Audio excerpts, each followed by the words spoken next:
The Transportation Department has formed a task force that will one more look at the PTMP or Public Transport Modernization Program. The review committee is expected to come up with a recommendation next week and has as members Transportation Undersecretaries Mon Reyes and Steve Pastor, Assistant Secretary Jojo Reyes, LTO Chief Vigor Mendoza, and new Office of Transportation Cooperatives Chief, former Cainta Mayor Mon Ilagan. DOTR Chief Vince Dizon says that the LTFRB Chairman Teofilo Guadez III is not in the mix to give the task force a fresh perspective. Dizon also denies a shakeup in the LTFRB and considers the agency as just another stakeholder in the issue. Meantime, the Secretary also met with Manibela Chairman Mar Valbuena to hear out the transport group's objections to the modernization program. Marami silang mga nakita at naranasan na pagkukulang at mga problema sa modernization program.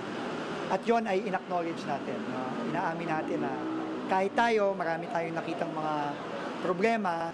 Ang importante po talaga rito ay maibalik muna sa amin yung aming mga at least provisional authority na makabiyahe kami. So, habang nagda-dialogue tayo, may pinangahawakan din kaming mga papel na nakakabiyahe na talaga kami. All right, let's flesh out this issue some more with DOTR Chief Vince Dizon. Great to talk to you again, Secretary. Ito na yung part 2. But perhaps tell us how you broke the impasse, or is the impasse broken with Manibela? Good evening po. I think what happened today was very important, and what's been happening over the last couple of weeks, because we've been spending a lot of time talking to various stakeholders in the transport sector. And today, like the other meetings that we've had with several other groups, we listened.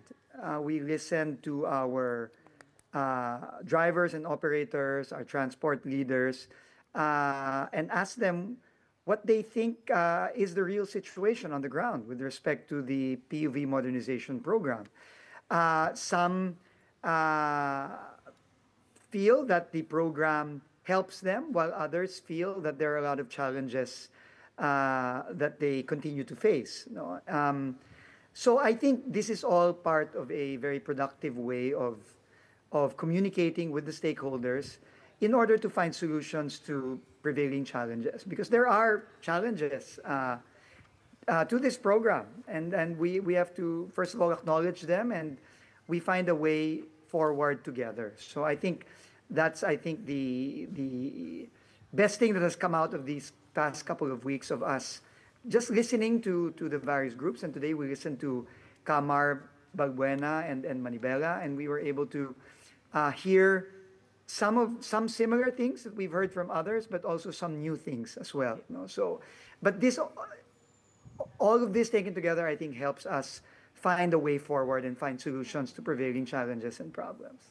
And now this will be the problem of Mon Ilagan, who you've dati natin kasamahan sa ABS-CBN na ngayon ay magiging in charge of the cooperatives. Tama po ba? Hindi lang naman po si ASEC Mon, former Mayor Mon, ang may problema nito. Lahat po kami. And he's part of I think, a very strong team that we formed today to give some fresh perspective to this. They're all experienced in the transport sector in their own ways. Mon, especially ASEC Mon, especially since he was a former local executive for a long time, in Cainta, which obviously has its own experience and challenges with respect to public utility vehicles. So I think ASEC Mon, together with our USECs and including ASEC Vigor Mendoza as well, who before he was LTO chief was actually a representative in Congress for the Isang Utak United Transport Groups. So I think all of these people will be able to not only bring in fresh perspective and fresh ideas, also, find a way forward. I think that is the most important thing right now. After listening to many, if not all, of our transport group stakeholders, now is the time to start finding solutions and moving forward. Not to preempt the results of the investigation that is due next week, Secretary Vince, but if I may just ask you to bullet point, what are the top 3 concerns you would say that everybody shares? These are the issues that are across the board amongst the different transport groups. Would it be really na mawawala yung prangkisa sa individuals? Because based on our interviews, that yun yung lumalabas. Well, the individual franchises actually, because of the order of DOTR in the past, last year in April, when they prescribed a deadline in April of last year, for all intents, yun na nga po ang nangyari, no? But I think the what we have heard, no, from various groups, that for those who were not able to meet the deadline and were not part of this move to consolidate, no, into cooperatives and corporations, the sad thing and the sad reality is hindi na po sila nakakabiyahe as registered PUVs, no, and they're, for all intents, they are now kung bumabiyahe man sila, they are for all intents kolorum vehicles, no. So ito ang pinakamalaking issue na tingin ko kailangang sagutin natin, no, because there are still a significant number of PUV operators and drivers and who have been in the industry for so long, who are currently at this point, because of that order last year to consolidate, are no longer legally operating as PUVs, no? And yun nga po ang dulog ng hindi lamang ng Manibela pero ng iba ding mga grupo. So this is one issue, no, that needs to be addressed, no. How do we address this issue of those that were unable to join and consolidate and meet the deadline of April of last year? So that is one major issue. The second major issue is the routes, no, yung mga, to me, based on what I have learned and what I have heard, the foundation of the PUV modernization program is the route rationalization program. Meaning, kung ikaw ay magta-transition sa mga bagong PUVs, kailangan ma-rationalize yung ruta mo para yung ruta mo magbibigay ng financial viability dahil sa mas mahal na gastos mo sa pagbibigay ng bagong jeep, sa pag-uutang, etc. No? So, and that is still in a situation where there are still a lot of challenges and problems on the ground. In fact, not all those who have consolidated and even bought modern PUVs have final routes and in place to this day. So that is a major problem as well that needs to be resolved. And also, I think the third is we have to look at really the financial consequences of the program. No? Are our PUV operators who have consolidated, are they able to make themselves financially viable and also pay back their loans? Because marami po sa ating mga kooperatiba at mga korporasyon ay umutang po, no? Umutang sa mga government financial institutions. Ang iba sa kanila ay nag-self-finance, umutang din sa ibang mga kooperatiba. Kumusta po sila? Sila po ba ay nakakabayad ng kanilang mga utang? Sila po ba ay kumikita? Nasesweldohan po ba nila at nabibigyan po ba nila ng sapat na dividendo o ng shares sa kita ang kanilang mga member operators at drivers? So these are very important questions, no, that need to be looked at.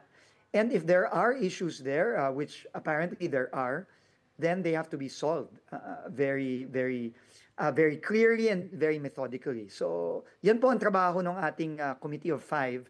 Pero marami na po silang nakuhang inputs nitong mga nakaraang linggo at hopefully po sa mga susunod na linggo, hopefully after Holy Week, magkakaroon na tayo ng clarity sa kanilang mga recommendations. Well, Secretary, the DOTR also vowed to look into the slow consolidation of these jeepneys, especially after he found out nga na less than half ang nakapag-consolidate pa lang, 43% yung exact number. Have you identified already the actual cause of delay? Because some of them have been pending since 2023.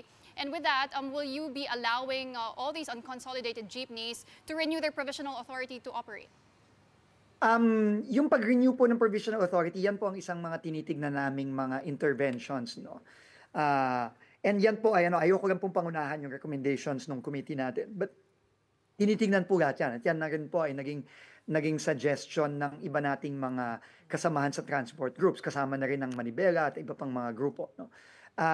Pag-aaralan pong mabuti yan. Pero yung pong mga nagbigay ng kanilang intention para mag-consolidate na hindi pa na-aproba ng LTFRB, kailangan din po nating tignan din yan. Bakit? Bakit sila hindi nakakapagkumpleto ng requirements? Ano ba ang mga challenges? Bakit po sila hindi nakakakuha ng financing? No, marami pong issues. Kasama na rin dyan yung hindi pa na-aprobahang mga route rationalization at mga tinatawag nilang local public transport plans. No?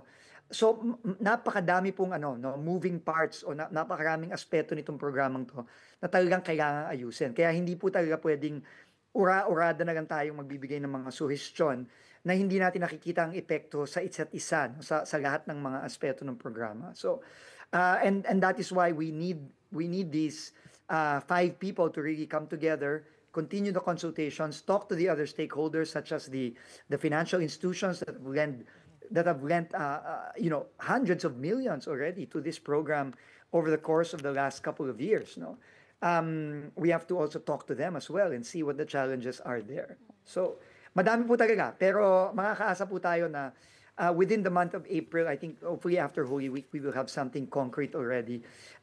It's not going to be a perfect solution. No, I don't think we will get to that point, but we need to have some concrete steps moving forward, and we need to make decisions, even difficult decisions in the coming weeks.